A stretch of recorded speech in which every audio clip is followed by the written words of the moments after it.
സലീം കുമാറിൻ്റെ മരണച്ചടങ്ങിൽ മകൻ ചന്തു മാധ്യമങ്ങളോട് മാറി നിൽക്കാൻ പറഞ്ഞ് ചൂടായി. ഓർക്കേണ്ട കാര്യം വീഡിയോ എടുക്കാൻ വരുന്നവർക്ക് വേണ്ടതും ഇതൊക്കെ തന്നെയാണ്.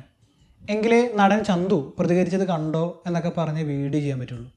ഇതുപോലെ തന്നെ നടൻ ശ്രീനിവാസൻ മരിച്ചപ്പോൾ ഇതുപോലത്തുള്ള വാർത്തകളും വീഡിയോകളും വന്നിരുന്നു.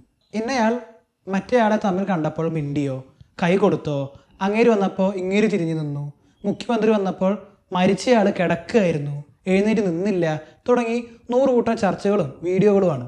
ഒരു നടൻ്റെ മരണച്ചടങ്ങിൻ്റെ സമയത്ത് അതിൻ്റെ ക്ലിപ്സ് ഇട്ടാൽ മില്യൺസ് ആണ് കാണുക. ഈ കാണുന്ന ആളുകൾ എന്തൊക്കെയാണ് നോക്കുന്നത്? അന്ന് ആരൊക്കെ വന്നു, മറ്റേ നടൻ അന്ന് വന്നില്ലേ, ഇങ്ങനെ വരുന്നവരുടെ മുഴുവൻ സെൻസസ് എടുക്കണം. മാത്രമല്ല അവർ അന്ന് കരഞ്ഞോ എന്നും അറിയണം. ഉണ്ടെങ്കിൽ ഏതെങ്കിലും സാഡ് മ്യൂസിക് ഇട്ട് വീഡിയോ കയറ്റാം. അപ്പോൾ കമൻറ്റിൽ എനിക്ക് വിഷമമായി എന്ന് ചിലർ കേടും. കാണാൻ ആളുണ്ട് എന്നറിയുമ്പോൾ എല്ലാ സോഷ്യൽ മീഡിയ ചാനലുകളും വീഡിയോ എടുത്തിരിക്കും. മകൻ്റെ അന്ത്യചുംബനം എന്ന പത്രത്തിൽ വലിയ ഫോട്ടോ കൊടുക്കണമെങ്കിൽ ക്ലോസപ്പ് ഷോട്ട് തന്നെ വേണം. അല്ലാതെ നടൻ്റെ വീടിൻ്റെ മതിലിൻ്റെ ഫോട്ടോ എടുത്ത് വയ്ക്കാൻ പറ്റില്ല. ഈ മാധ്യമപ്രവർത്തകരുടെ തിക്കും തിരക്കും ഒരു തെറ്റായി തോന്നുന്നുണ്ടെങ്കിൽ അത് കാണുന്നത് ആദ്യം നിർത്തണം. Where there is a demand, there is a supply.